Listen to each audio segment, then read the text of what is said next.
Day good is Friday, mga kasakalam JT at punta kami ng CF Motors para huling yung rehistro ng motor na e-bike ni Pinsan Soren. At tempo, dire-diretso lang po tayo yan pumasok sa loob at nakita po mga naka-display ng motor. Namaya po, titingin po ako dyan ng ITB at sasakay ng Condem Bagya. At nakadandan po ako. At tingin ko pa mga presyo dyan ay milyunan dahil napaadgara po ng motor at napakataas ng CC at dahil din siya ng scooter, ayun o, CF Motors, ba naman. At dire-diretso po ako sa loob, ayan po, pinakita ko po yung mga e-bike na di baterya at meron din naman di gasolina, tapos diretso ako sa ITB. At ayun po, shout out kay Pisan Race at kay Lord Enzo. At ayun po yung mga sinasabi ko sa inyo, sa tingin ko ang presyo ay mahal. At dire-diretso lang po tayo dyan sa loob. At siyempre, ang gagara niyan, ang sarap sakyan, kung may pambili ka. Pero hindi siya pwede sa highway at hindi siya nare-rehistro. Yan o, di gasolina, pero napakaganda po dyan na naka-show na yan. Yan po, ang dami po niyan. Mamimili po kayo kung may pera kayong pambili. Sure na magkakameron kayo niyan. Pinakamababang CC po niyan ay 425 to 600 cc. Kaya napakalakas po ng makina niyan.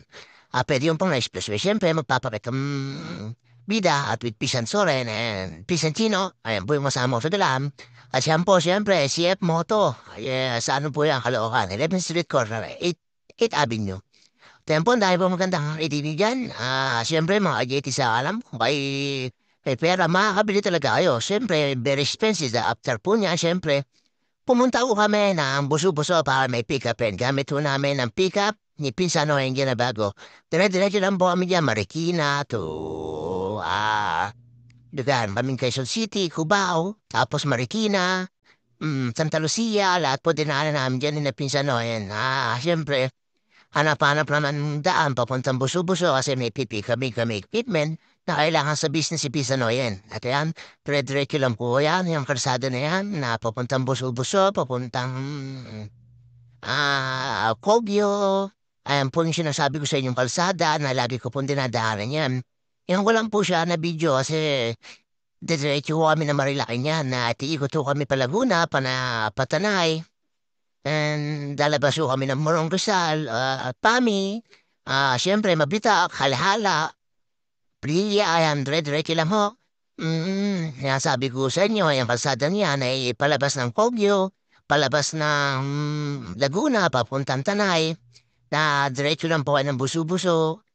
Siyempre, medyo traffic lang po dyan. Kaya hindi po nagmamadali sa Alan JT dyan, baka ma-road race tayo. At konting pasensya po lagi, patawid tayo, siyempre. Pag magbigay tayo sa mga tricycle na mamasada, minsan po nakakainit ng ulo kasi minsan abuso rin naman yung iba, pero mas maganda. Unawain mo na lang sila kasi hindi na naman nagmamadali kalimita sa mga private vehicle. Sana naman maging aware tayo sa lahat sa kalsada, huwag tayo maging mainitin ng ulo. Lahat po kasi ng tao sa kalsada na nagmamaneho makakasalimuhan nyo. Merong hindi nakakaintindi, merong nakakaintindi, meron na nga lahat. Lahat naman, siyempre yan. I love Narbana na yan, Narawan. Lampaso kami dyan.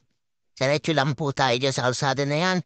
Wala naman kayong po problema. Yan ang labas niyang Tanay. Pwede ko kayong bumaba papuntang Baras, papuntang Laguna. At ayun po siyempre magandang kalsada nila. Ayun po medyo malapit na ho kami sa buso-buso dyan. Basta dire-diretso lang po yung kalsada na yan.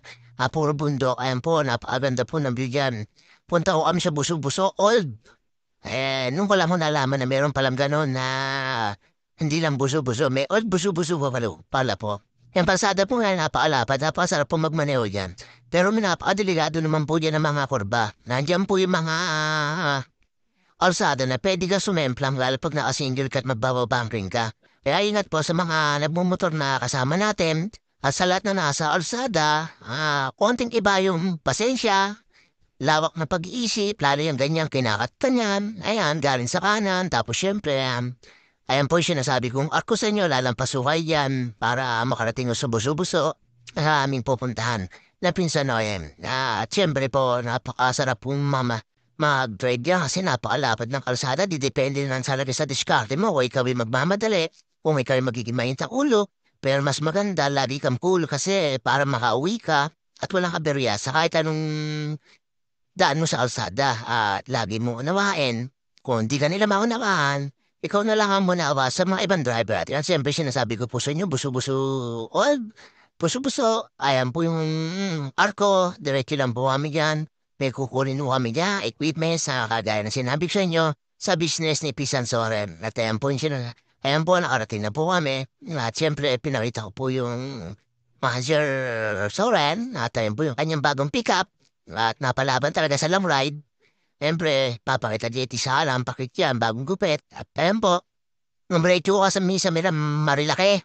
Ayan po yung kalsada na Marilaki na malimit na nababalita. Apakadilim po, siyempre, tapos tinted pa, pero pinunan ko lang yung kalsada. Yun lang po yung nakikita talaga. Siyempre, hindi ako nagmamadali dyan. Tingin na lang sa mga ilaw, tapos after nyan, sa ibabaw, ay may mga restaurant. Ayan po yung papuntang Tanay. Pagdating naman po dyan sa ibabaw, hindi na naman po kayo mahihirapan kasi may mga ilaw na at mga restaurant matao na at tambayan po yan. Parang tagay-tayo yan, kaya lang hindi pa ganun ka-develop. Ayan po yung sinasabi sa inyo, marami restaurant. At syempre po, nagutom mo kami, kumain no kami sa may pami na po. Ayan po, hindi na makita pero yan ni Manais restaurant po sa may pami. Meron no sa Paite, pero dyan no kami kumain. Siyempre, mga salam, papaita. Babay na po, ito na po yung huling video ko kasi kakain kami tapos pauwi na po kami. Bye-bye mga sa Kalam JT, ayan po, Manais. Sarap po ng pagkain dyan, sure oo. Napakasarap po ng mga pagkain dyan. At sa mga gustong kumain dyan, sa may papuntang Pami,